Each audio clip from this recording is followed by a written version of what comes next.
हम पुलिस प्रशासन और सरकार से दबने वाले थोड़ी हैं। अरे हम इस देश के मालिक हैं, नौकर गुलाम नहीं हैं।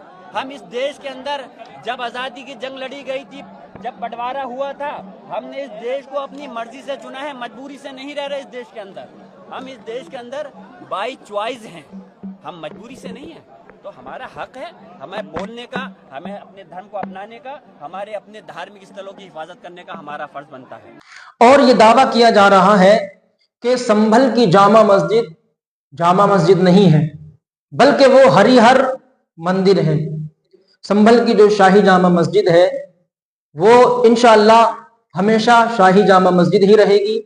कितनी सच्चाई है इसमें और कितना झूठ है, ये बयान जारी किया है डॉक्टर शफीकुर रहमान के पोते सांसद जियाउर रहमान बर्क ने। बड़ी अच्छी स्पीच दी है, उसमें चंद बातें हैं जो गौर तलब हैं और तवज्जो के साथ सुनने की हैं और अमल करने की हैं। सबसे पहली बात उन्होंने ये कही है कि अदालत के अंदर शाही जामा मस्जिद का मामला चल रहा था और सर्वे पर कानूनी कार्रवाई हो रही थी। इसी दौरान संभल प्रशासन वहां सर्वे के लिए आ जाती है।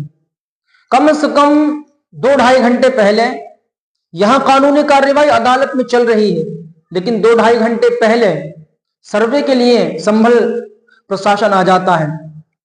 किस बात की जल्दी थी कि वो अदालत के फैसला होने से पहले ही सर्वे करने के लिए आ गए। यहां राजनीति अगर खेली जा रही है तो सिर्फ मंदिर और मस्जिद पर, धर्म अधर्म पर। आपस में लोगों को लड़वाया जा रहा है और हिंदुस्तान के अमन को खराब किया जा रहा है, उसकी यूनिटी को खराब किया जा रहा है। दूसरी बात यह कही है कि मुसलमान कभी भी यूनिटी को खत्म नहीं करना चाहता, इत्तिहाद और इत्तिफाक और मोहब्बत को खत्म नहीं करना चाहता, बल्कि मुसलमान हमेशा यह चाहता है कि हमारे मुल्क में, हमारे देश में हमेशा अमन बरकरार रहे, सुकून रहे। ये भी बात कही है बर्क साहब ने कि संभल की जो शाही जामा मस्जिद है वो इंशाअल्लाह हमेशा शाही जामा मस्जिद ही रहेगी, और पहले से थी और अब भी है और इंशाअल्लाह रहेगी।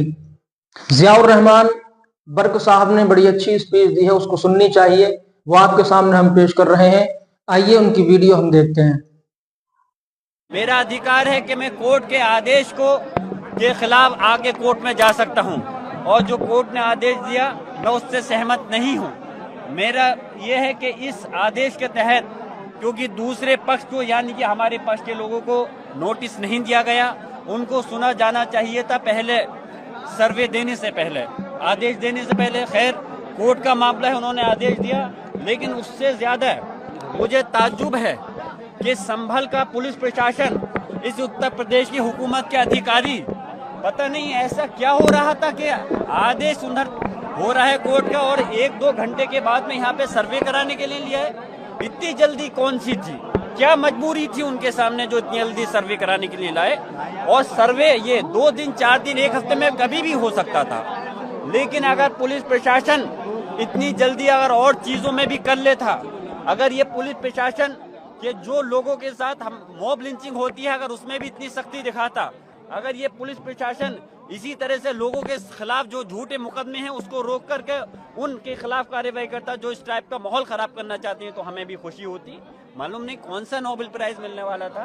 खैर फिर भी इन्होंने, पुलिस प्रशासन ने, कि अरे ये कितने भी, मैं खुले उससे कह रहा हूँ, कितने 10 चाहे ड्रोन कैमरा यहाँ पे लिया है, मैं खुली उससे आवाज को अपनी कह रहा हूँ, ये मस्जिद थी, मस्जिद है और इंशाअल्लाह मस्जिद रहेगी क़यामत तक। और रही बात इस संभल के अंदर सुकून है, हम सुकून को ही कायम रखना चाहते हैं।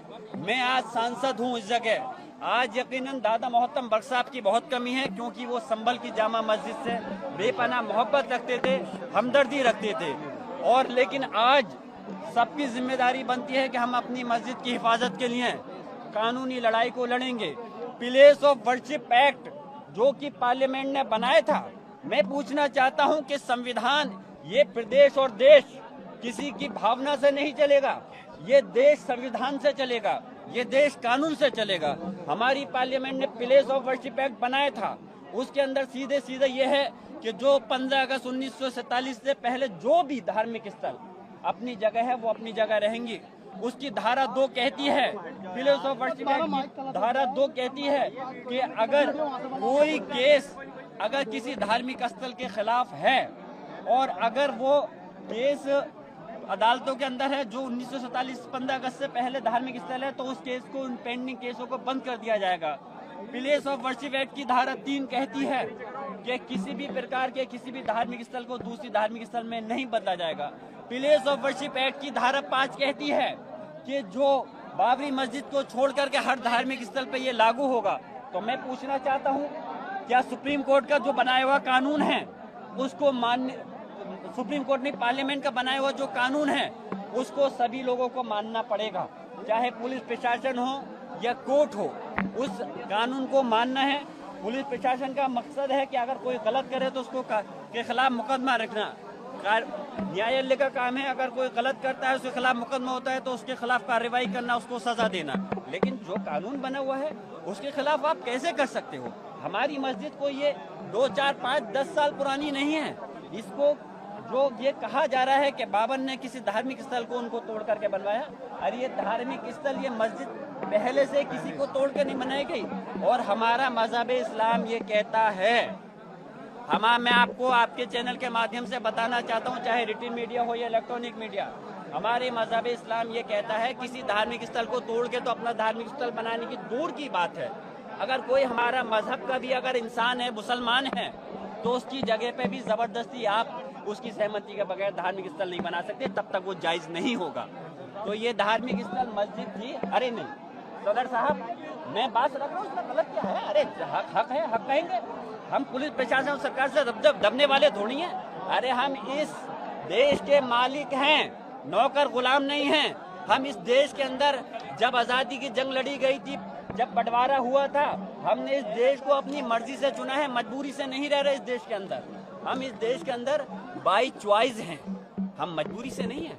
तो हमारा हक है हमें बोलने का, हमें अपने धर्म को अपनाने का, हमारे अपने धार्मिक स्थलों की हिफाजत करने का, और हम कानूनी लड़ाई को लड़ेंगे। और मैं प्रयास करूंगा, पार्लियामेंट का सेशन शुरू होने वाला है 25 तारीख से, मैं कोशिश करूंगा कि इस मसले को इंशाल्लाह कि मुझे बोलने का मौका मिले पार्लियामेंट में, मौका मिलेगा तो मैं इस बात को पार्लियामेंट के अंदर भी उठाऊंगा। और रही बात कानूनी जो दाव पेच है, उस कानूनी लड़ाई का जवाब हम कानूनी लड़ाई से ही देंगे। हम यहाँ कोई संभल की सरजमी पर कोई हम लड़ाई जंग नहीं करना चाहते, न किसी दूसरे धार्मिक लोगों से, ना ही पुलिस प्रशासन के लोगों से। लेकिन हम ये चाहते हैं, क्योंकि रही बात जहाँ तक धर्म की बात है, मैं कह रहा हूँ, मुझे जो वोट दिया है, मुसलमानों के साथ दूसरे धर्म के लोगों ने वोट दिया है, मैं उनका भी सम्मान करता हूँ। लेकिन उनका सम्मान भी करता हूँ, उनका काम भी करता हूँ, और उनको हक और इंसाफ के लिए राजनीतिक तकाजे से, जिस कुर्सी पे मैं बैठा हूँ उससे भी, और मजहबी तकाजे से भी मैं मुसलमान और हिंदू समाज के लोगों के जायज काम को करूँगा। लेकिन जहाँ मैं मजहबी आदमी होने के नाते, ये जामा मस्जिद अल्लाह का घर है और प्लेस ऑफ वर्शिप एक्ट का जो उल्लंघन किया जा रहा है, मैं चाहता हूँ उसके ये चीज़ें नहीं होनी चाहिए, क्योंकि ये सारी धार्मिक स्थलों पर अप्लाई होते हैं, चाहे मस्जिद हो, गुरुद्वारा हो, धार्मिक चाहे मंदिर हो या गिरजाघर, कोई भी चीज़ हो, हर उस पर लागू होता है। तो सिर्फ बाबरी मस्जिद को छोड़ करके प्लेस ऑफ वर्शिप एक्ट में था, सारे धार्मिक स्थल जो 15 अगस्त 1940 से पहले हैं वो अपनी जगह रहेंगे, उनकी जगह पर कोई दूसरा नया रूप या दूसरा धार्मिक स्थल नहीं बनाया जाएगा। मैं फिर से आप सब लोगों से ये कहता हूँ कि आप लोग भी मीडिया के लोग हैं, आप लोग इस देश का चौथा पिलर कहलाते हैं। आप लोग भी हक और इंसाफ और सच्ची आवाज़ को दिखाइए कि किस प्रकार यहाँ पे संविधान के गला घोटा जा रहा है, किस प्रकार संविधान की धज्जियाँ उड़ाई जा रही हैं। मैं आखिर में अपने सभी मुसलमान भाइयों से ये बात कहता हूँ कि वो सुकून से रहें, कोई किसी के भड़काऊ बयान में नहीं आए। लेकिन अभी उसकी इस मस्जिद की जंग के लिए हम लोग आगे हैं, हम कानूनी दावपेच लड़ेंगे और इंशाअल्लाह ताला इस जंग को हम हर हाल में जीतेंगे। और हमारी जामा मस्जिद के लिए हम कानूनी हिफाजत भी करेंगे और इंशाअल्लाह ताला हर तरह से जो भी ज़रूरत होगी हम अपनी जामा मस्जिद के लिए पूरी तरह से हिफाजत करने के लिए हमेशा, मैं ही नहीं सारे लोग रहेंगे। हम अपनी इस प्रदेश और देश के अंदर जो 1947 से पहले की मस्जिद धार्मिक स्थल है किसी को भी छीनने नहीं देने के हैं। वीडियो में अगर जरा सी भी सच्चाई है और अगर आपको पसंद आई है तो वीडियो को लाइक कर दें, कमेंट में अपनी राय जरूर बताएं, वीडियो को ज्यादा से ज्यादा शेयर करें और चैनल पर पहली बार आए हैं तो चैनल को जरूर सब्सक्राइब कर लें।